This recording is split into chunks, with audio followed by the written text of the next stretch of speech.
ఈ గణేష నిమజ్జనం అంటే గణేశుని యొక్క చవితి వస్తుందంటేనే ఓ రకమైనటువంటి హిందూ ప్రజలలో సెంటిమెంట్ వినాయకులనే చేసి తద్వారా నిమజ్జనం చేస్తే బాగుంటుంది.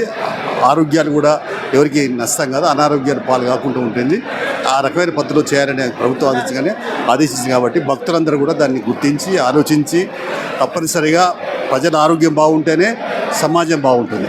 గణేష్ నిమజ్జనం పెద్ద ఎత్తున నిర్వహించేటువంటి సాంప్రదాయం ఉంది. ఆ మట్టి విగ్రహాలని వాడటం ద్వారా పర్యావరణ సమతుల్యత బాగుంటుంది. ఖర్చు కూడా పేదవాళ్ళకి ఖర్చు కూడా అందుబాటులోకి వస్తుంది.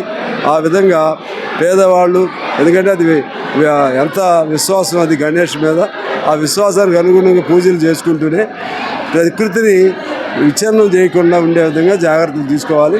అదేవిధంగా నిమజ్జనం రోజు కూడా జాగ్రత్తలు ఉండాలి. ఈ మధ్య మొన్న కూడా 2-3 చనిపోయారని చెప్పి వార్తలు వస్తూ ఉన్నాయి. ఇవన్నీ కూడా తీసుకోవాలి. అలాగే మన హైదరాబాద్ నగరం ఒకప్పుడు కాలుష్య రహిత నగరంగా ఉండేది. ఇవాళ కాలుష్యానికి గురవుతున్న నగరం అయింది.